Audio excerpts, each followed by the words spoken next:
All right, remember, drive carefully, drive slowly, drive with patience. If you don't have to drive, don't. So here's a quick little look again in the Glenwood Springs area. That detour, if you're traveling westbound, that detour, remember, it's in Silverthorne. That's northbound on Highway 9. You hit Kremling, you go west on 40, and then you drop south towards Rifle on Colorado 13. That's the detour. I hate to remind you, but that's what we had to do last summer. That's what you have to do if you're heading westbound on I-70 at Dot Cerro. You won't even make it past Dot Cerro. Horizon Drive for Grand Junction, snow in the grass, snow in the median, wet streets. That's pretty much the rule across the Grand Valley. Delta Montrose, it's wet streets also, but it's mostly rain. There's very little accumulation occurring on those grassy areas. And I want to point out Colburn. 330, Colorado 330. The Plateau Valley can be very slick, very icy. And if you head up to Powderhorn Mountain Resort tomorrow, you'll still be able to get to Powderhorn. You'll still be able to get to Old Powderhorn. You'll still be able to get to the Grand Mesa Lodge. But getting higher than that, there's going to be a closure tonight. Should start around 6 p.m. Avalanche mitigation. There's a lot of snow up there. So that typical usual spot that gets shut down to clear snow, that is expected. But you can still make it to a lot of areas. You just can't make it to those upper parking areas for recreation. You could still go through Cedar Edge out of Delta County. That's still very possible. But we're going to have that closure tonight at 6 p.m. on Highway 65, and that'll continue throughout the day tomorrow.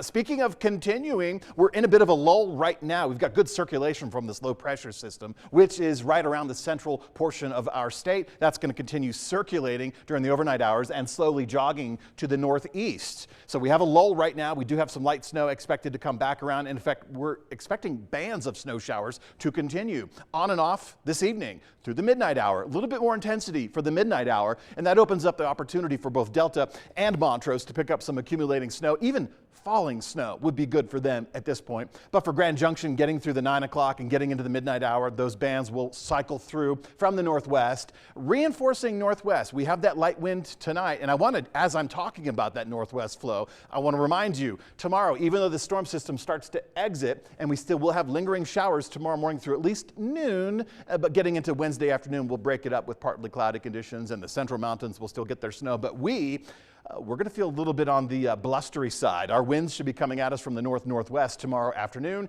tomorrow evening, and that'll help contribute to some colder temperatures. Now, when all is said and done, at the very least, we could, for the Grand Valley, we could see anywhere from 2 inches measured on the valley floor, potentially up to 4 inches. Now, I think that's a little exaggerated, but 2 inches is a pretty good category to start.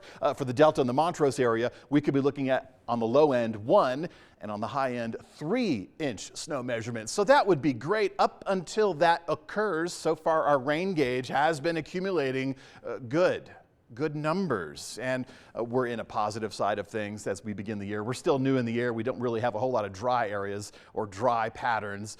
And in fact, when we think about the long-term forecast, even though we still will have storms coming through, we now have colder temperatures. So that's something you should expect through this weekend and into next week. The Uncompahgre Plateau and the Grand Mesa both got upgraded to a winter storm warning. That'll continue through midday Wednesday. That's tomorrow. But one of the reasons we're talking about those snow totals for the Grand Valley in the order of 2 upwards to 4 is because we've been upgraded to a winter weather advisory. Now, obviously, this has a lot to do with travel conditions, so please slow it down if you're out and about driving around.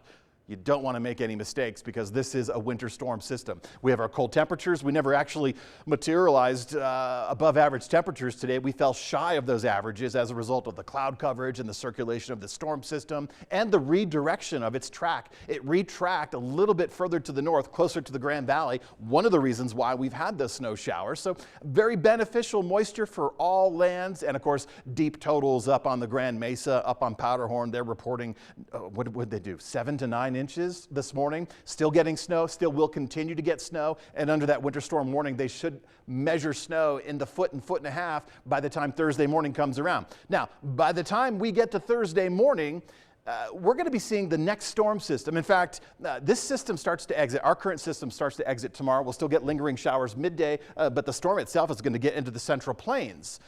As soon as it exits, we have another system that's going to drop down. Now, this will do exactly what I just said, drop down. It should avoid us altogether, swing through the Four Corners region, get caught up in the jet stream in New Mexico, and then get booted off across the panhandle of Texas and Oklahoma. So at the very least, this third storm system this week, on Thursday, Friday, probably will just have the impacts of cloud coverage and temperatures. Very little moisture is available with this storm system as it tracks through our area, but we will have that northerly flow influence. That means colder temperatures. But in the meantime, tonight, while it is kind of chilly out there, we have ongoing precipitation. And as we move through the rest of the evening and into the overnight and into tomorrow morning, I expect to see some snow on the ground, and that could complicate your commute regardless where you are on the western slope, but I'm specifically talking about Montrose, Delta, Grand Junction, just to name a few of our larger cities. Of course, the higher in elevation you go, you're going to be dealing with some slick driving conditions.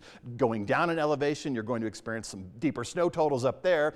But remember, even though this system kicks out and our third one may be a bust, we have colder temperatures through next week.